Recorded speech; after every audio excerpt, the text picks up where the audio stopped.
Well, in part 4 of the series through Exodus, we went right to the Prince of Egypt, through Moses, who leads the people of Israel, through the Red Sea, out of Egypt, just amazing, right into a whole lot of nothing. Yeah. A whole lot of crickets. A whole lot of Probably desert. literally crickets. Are there crickets in the desert? I don't know. I don't just know said either. that. But it was just a whole lot of nothing. So you decided to preach on nothing.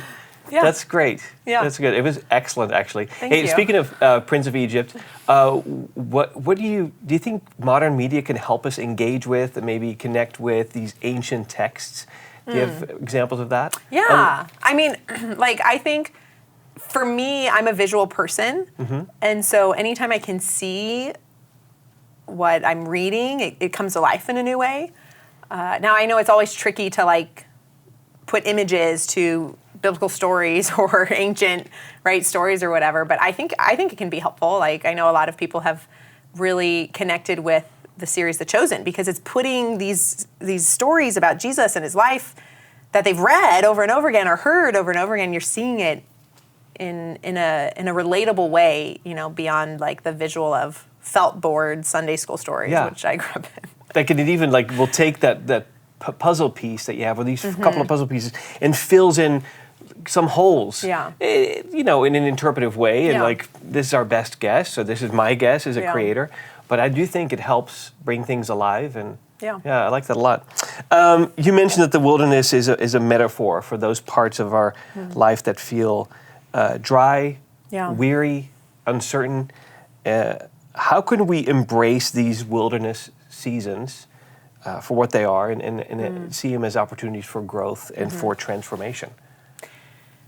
Yeah, that's a good question. Because you're going to go through your 6th one soon. I'm thinking. Yeah, any day now, I'm sure.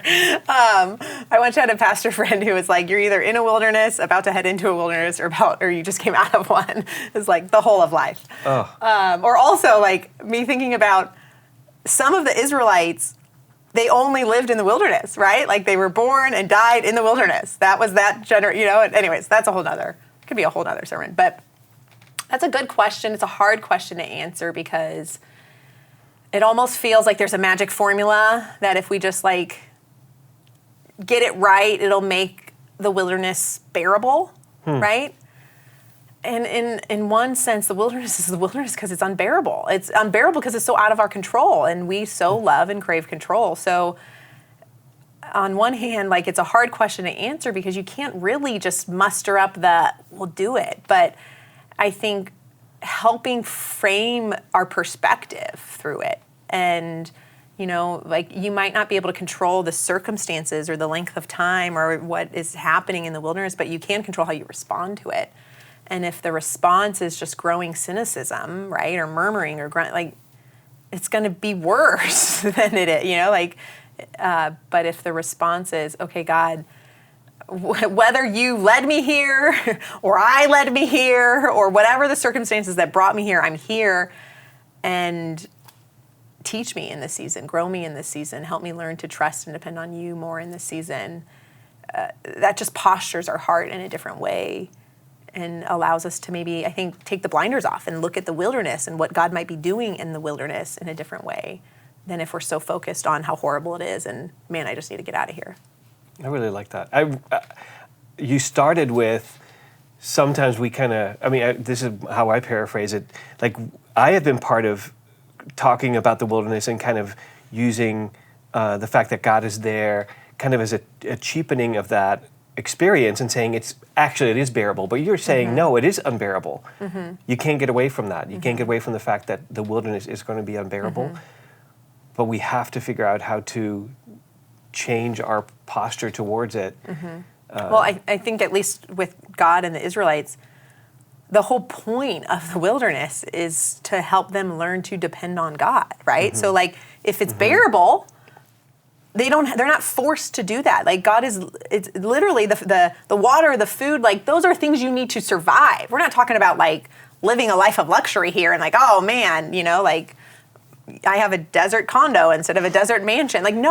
It's basic survival needs. And God's saying, even in that, you need to learn to trust me. You need to learn to depend on me. That life in general isn't isn't bearable apart from God. And I think the sooner we learn that, the easier it is. We should stop right there. That's excellent. I really like that. I love that when you pointed out the Israelites' dramatic flair and their complaints. Why do you think we romanticize so often our past struggles when facing current situation? We're like, oh, if we only could go back to. Yeah. Why do we do that? Yeah. I mean, I think part of it's human nature is we know what we know and we don't know what we don't know, right? So our past is concrete things we know, right? And the future, when there's not clarity, it feels unknown. It feels more scary. And so it's easier to just go back what's familiar, right?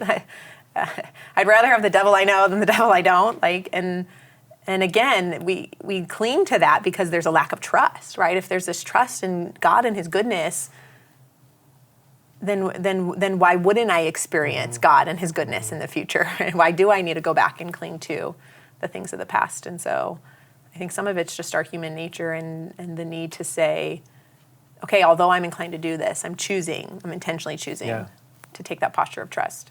Thanks for pointing us that direction towards trust, because I think that's where it all hinges. And I'm so glad that you joined us today, and I cannot help but believe that someone, or many of you on the other side of my camera here, there's a few of you that are experiencing your own, personal wilderness. You maybe feel like the people of Israel after 3 days in the desert, exhausted, dehydrated, days that keep stretching on and on. Now, are you looking at your wilderness through the lens of grumbling or complaining or cynicism, or are you looking at it through the lens of trust? I want to encourage you to not just sit with that on your own, but to join the conversation, join our community. Let's journey together, supporting and uplifting one another in faith. You can look up where we meet and then decide to join that. There's a QR code here that will help you find Neighborhood Church in person or online, and other ways for you to get in touch. Let's connect. Let's grow deeper in God's love in this wilderness time. And as Becky, as I can quote you from earlier, that these spaces where we may feel lost or lonely or deeply hurt can also be the most fertile grounds for our transformation and for God's grace to be revealed and experienced in powerful ways. Hey, thanks for being here. I'll see you next time.